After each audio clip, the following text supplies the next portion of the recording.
నమస్కారం. నిన్న మొన్నలో 2019కి వీడ్కోలు పలికినట్లు అనిపిస్తూనే 2020కి కూడా తెరపడే సమయం వచ్చింది. గడిచిన ఏడాది ప్రపంచంలో చాలా ప్రదేశాల మాదిరిగా హైదరాబాద్ జిల్లాకు కూడా సంచలనాత్మకంగా గడిచిందనే చెప్పాలి. ఈ నేపథ్యంలో హైదరాబాద్ జిల్లాలో గడిచిన ఏడాది విశేషాలతో ఒక విహంగ వీక్షణం అందిస్తున్నారు మా హైదరాబాద్ విలేకరి సురేష్ ధర్మపురి. సురేష్ గారు, చెప్పండి, ముఖ్యంగా కరోనా మన జిల్లాని అతలాకుతలం చేసింది.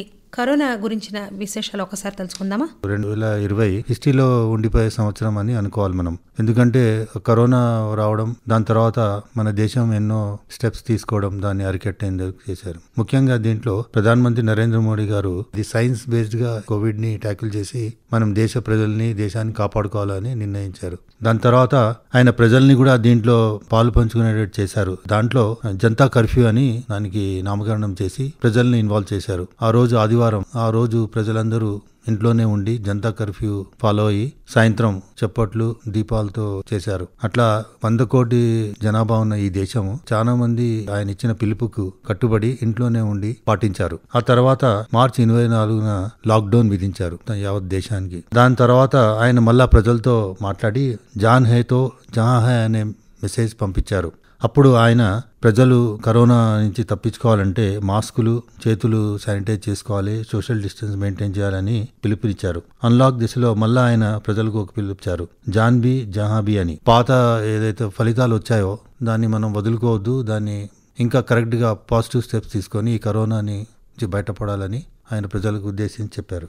ఇది ఆయన తీసుకున్న నిర్ణయాలతో దేశంలో ఎంతో మరణాలు తక్కువ సంభవించడం జరిగింది. ఒకటి, కరోనా వ్యాప్తిని కూడా తక్కువ చేయడం జరిగింది.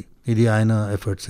లాక్డౌన్ ప్రక్రియ ముగిసింది, అన్లాక్ ప్రక్రియ ప్రారంభమైన తర్వాత ప్రధానంగా మనకి ప్రభుత్వం, మన వైద్య రంగంలో నిపుణులందరూ కూడా ఇప్పుడు టీకా అభివృద్ధి పరచడం పైన దృష్టి పెడుతున్నారు. ఇందులో చాలా ముఖ్యమైన ఒక విషయం జరిగిందంటే ప్రధానమంత్రి స్వయంగా హైదరాబాద్ కు వ్యాక్సిన్ అభివృద్ధి చేస్తున్న సంస్థ భారత్ బయోటెక్ ని సందర్శించారు కదా, దాని గురించి వివరాలు చెప్పండి.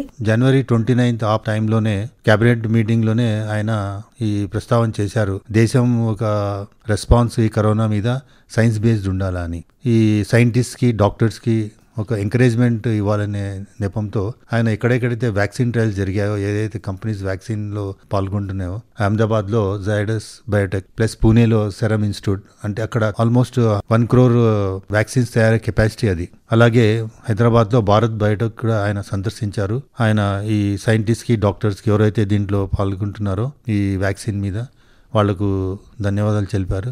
ప్రధానమంత్రి గారు శాస్త్రవేత్తలతో స్వయంగా చర్చలు జరిపి కరోనాకి మనం త్వరలోనే మన దేశంలో టీకా సిద్ధం అవుతుందని చెప్పారు. లాక్డౌన్ అన్లాక్ ప్రక్రియ మొదలైన తర్వాత జిల్లా చరిత్రలో అతి ముఖ్యమైన ఘట్టం మనకి గ్రేటర్ హైదరాబాద్ మున్సిపల్ కార్పొరేషన్ కు వచ్చిన ఎన్నికలు. వీటిలో కూడా చాలా సంచలనాత్మకంగా కొన్ని ధోరణులు కనిపించాయి. దాని గురించి ఒకసారి తెలుసుకుందాం. 5 సంవత్సరాల ముందు టీఆర్ఎస్ 99 సీట్లు సాధించింది, కార్పొరేట్ సీట్లు. తన సొంత బలంతో మేయర్ స్థానాన్ని నెగ్గించుకుంది. కానీ ఈసారి పరిస్థితి లేదు.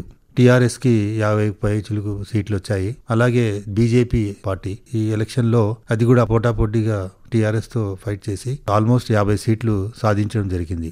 ఇది డెఫినెట్ గా 2020 సంవత్సరంలో ఇట్స్ ల్యాండ్ మార్క్. కొంచెం విషాదం కూడా ఈ ఏడాది మనకి నెలకొంది. కొంతమంది ప్రముఖుల నిష్క్రమణ జరిగింది ఈ ఏడాదిలో. ఒక క్షణం మనం వారి పేర్లు స్మరించుకుందాం.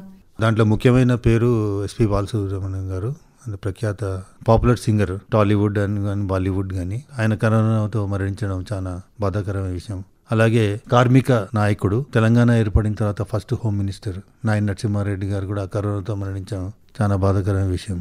రాజకీయ రంగంలో మరొక సీనియర్ నోముల నరసింహయ్య గారు కూడా ఆల్మోస్ట్ ఏడాది చివరికి వచ్చే సమయంలో ఆయన కూడా నిష్క్రమించారు. అయితే హైదరాబాద్ నగరానికి సంబంధించినంత వరకు కొన్ని శుభ పరిణామాలు కూడా ఉన్నాయి. అంటే మనకి సంవత్సరంలో దాదాపు అనేక నెలలు మనం కోల్పోయినప్పటికీ ముఖ్యంగా చెప్పుకోదగ్గది దుర్గం చెరువు వంతెనను ఒక రికార్డు స్థాయిలో ప్రారంభించడం అనేది. దాని గురించి ఏమైనా వివరాలు చెప్తారా? వన్ ఆఫ్ ద వండర్స్ అనుకోవచ్చు దుర్గం చెరువు. ఏషియాలో లార్జెస్ట్ అన్నారు. అలాంటిది కేబుల్ బ్రిడ్జ్ మన సిటీకి రావడం అది ఒక ఇంపార్టెంట్ టూరిస్ట్ స్పాట్ గా అయిపోయింది. దాన్ని మంత్రి గారు తారక రామారావు గారు దాన్ని ఇనాగ్రేషన్ చేసి ప్రజలకు అంకితం చేశారు. It's a land mark. నిజమండి. ఇది హైదరాబాద్ జిల్లాకు సంబంధించి గడిచిన ఏడాది కాలంలో స్థూలంగా సంఘటనలు ఇవి, పరిణామాలు ఇవి. మళ్ళీ కొత్త సంవత్సరంలోకి మనం అడుగుపెట్టినప్పుడు హైదరాబాద్ ప్రజా జీవనంలో ఇంకెన్ని సంఘటనలు చోటు చేసుకుంటాయో చూడాలి.